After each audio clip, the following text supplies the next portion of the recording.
36-cı sualın davamını izah eləyirəm. Qədir, xahiş edirəm mənim fikirlərimə hörmətlə yanaşasan. Burada Qədir sözü sırf xitabdır. Aqil, Səfər və Kərim səni axtarırdılar. Burada Aqili xitab kimi düşünürəm. Eyni zamanda Aqil, Səfər və Kərim səni axtarırdılar.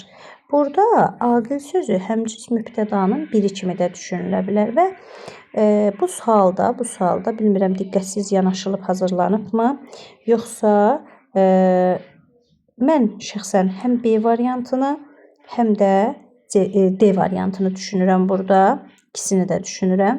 İzahını da verdim.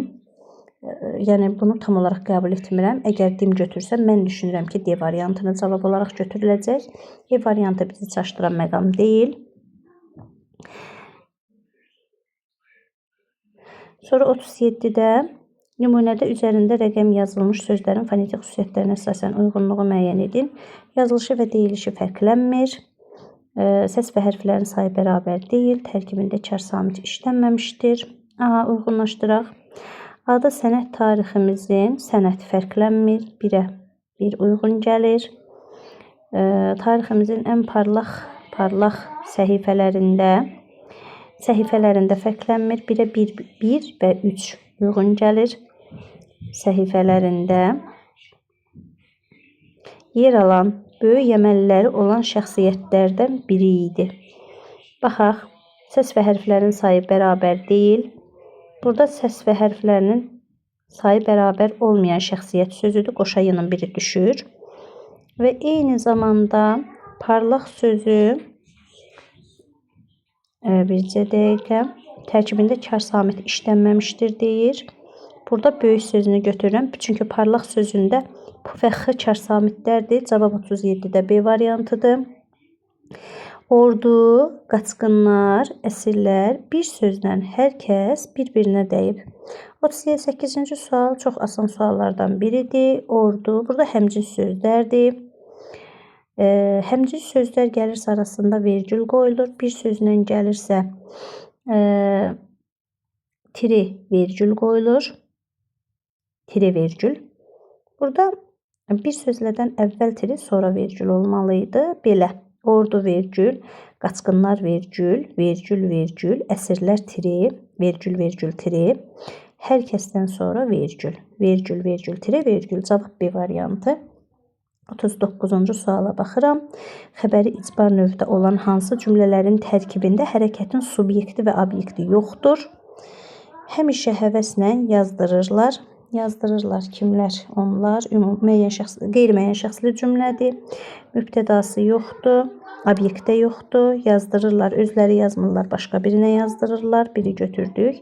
Əlbəttə yenə vaxtında dəyişdirməlisiniz. Siz dəyişdirməlisiniz. Məlum növdür. İkiləri çıxırıq. Sonra dünən yazdırdıqlarımız xəbər icbar növdə olan hansı cümlələrin xəbəri icbar növü olsun.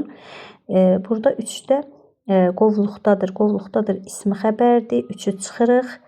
4-ə baxıram. Səhəri kimi kəndə daşıtmalıdırlar. Özləri yox, kiməsə daşıtmalıdırlar.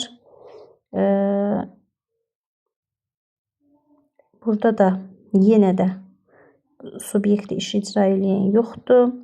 Eyni qaydada obyekt üzərində iş görülən də yoxdur. Cavab C variantıdır. Yeni layihələri mütəxəssislərə hazırladın. Əmr şəklində. Burada layihələr sözü ilə tamamlıqdır. Mütəxəssislərə sözü tamamlıqdır. Yəni obyekt də var idi bu cümlədə. Ona görə 5-i götürmürük. 1, 4, 40-cı sonuncu sual. Verilmiş cümlələr əsasında cədvəldəki uyğun fikirləri müəyyən edin. Onlarla həll olunmamış məsələyə birgə baxış keçirilsə də yenə də bir neçə işi yekunlaşdırmaq mümkün olmadı. Bir dənə çətin sual bunu gördüm burada. Bir də burada 36-cı sualı. Mən düşünürəm ki, diqqətsiz işlənmiş bir sualdır. Nümunənin hər ikisinə aiddir. Nümunənin yalnız birinə aiddir. Baxaq, kökü amonim olan saydan yaranmış söz işlənmişdir. Kökü amonim olan saydan yaranmış bir sözü. Kökü amonim olan saydır. Bir doğrudur. Feili birləşmənin aslı tərəfində olan say var. Baxaq. Onlarla həll olunmamış məsələyə birgə baxış keçirilsə də burada yenə də bir neçə işi yekunlaşdırmaq mümkün olmadı. Onlarla sözü bəli say kimi düşünülür. 2 doğrudur. Amma hər ikisində aid olmalıdır. Ona görə tam doğru deyə bilmərəm. İkinci cümləyə də baxmalıyam. Sadəcə birinci cümləyə baxdım. İkinci cümləyə hələ ki baxmadım. Rəqəmlə yazıla bilməyən say işlənmişdi. Məsələn, birinci cümlədə onlarla sözüdür, bir neçə sözüdür. İkinci cümlədə onlarca insanın gözü qabağında baş verən bu hadisə burada da bir çox onlarca sözü var. 3-ü konkret düz götürərəm. Dəqiq hər ikisinə aiddir. Amma bir də təzədən baxım, bircə sözü var idi yuxarıda. Biri bayaq düz götürmüşdüm, amma ikinci cümləyə baxmadım. Onlarca insanın gözü qabağında baş verən bu hadisə bir çox qəzetlərdə dəfələrlə işıqlandırmışdı. Birinci nömrə ikinci cümləyə uyğun olmadığına görə biri səhv götürürük, 3-ü düz götürürük. Biri səhv götürəndə A, C və E variantı gedir. Feili birləşmənin aslı tərəfində olan say var. Əslində birinci cümlədə onlarla sözünü mən qoşmalı, əvəzlik kimi də götürürəm, say kimi də götürürəm. Hər ikisi iki cür götürürəm. Deməli, onlarca insanın gözü qabağında baş verən bu hadisə. Burada isə onlarca insanın gözü qabağında baş verən, burada aslı tərəfdə dəqiq say var. Bu dəqiqdir. 2-ni hələ ki saxlayıram. 4-ə baxıram. Deməli, 4-ə baxıram. Deyir ki, neçə say işləndiyini dəqiq müəyyən etmək mümkün deyil. İkinci cümlədə neçə say dəqiqdir. Bir çox sözüdür, bir də onlarca sözüdür. Bu birinə aid dəqiq fikirdir. Amma birinci cümlədə onlarla sözünün say və yaxud da əvəzlik olduğunu dəqiq bilmədik.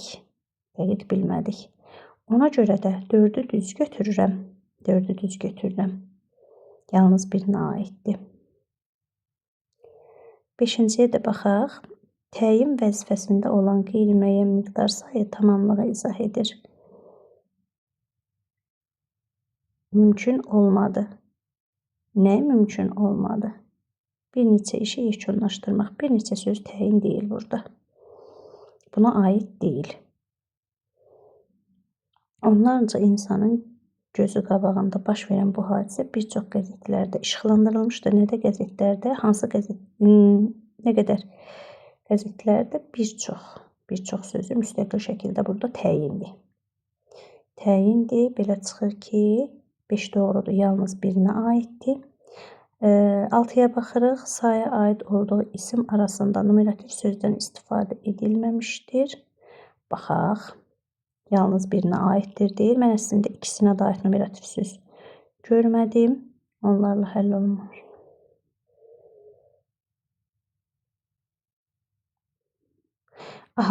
İkisində də numerativ söz yoxdur. Ona görə də 6 hər ikisinə aid fikirdir və mən cavab burada D götürürəm. Ümumi fikrimi bildirsəm, birinci buraxılış imtahanı, yəni 9 mart buraxılış imtahanına əgər müqayisə eləməyə çalışsaq, bu imtahanın qayda sualları daha asan idi. Hər birinizə uğurlar arzulayıram.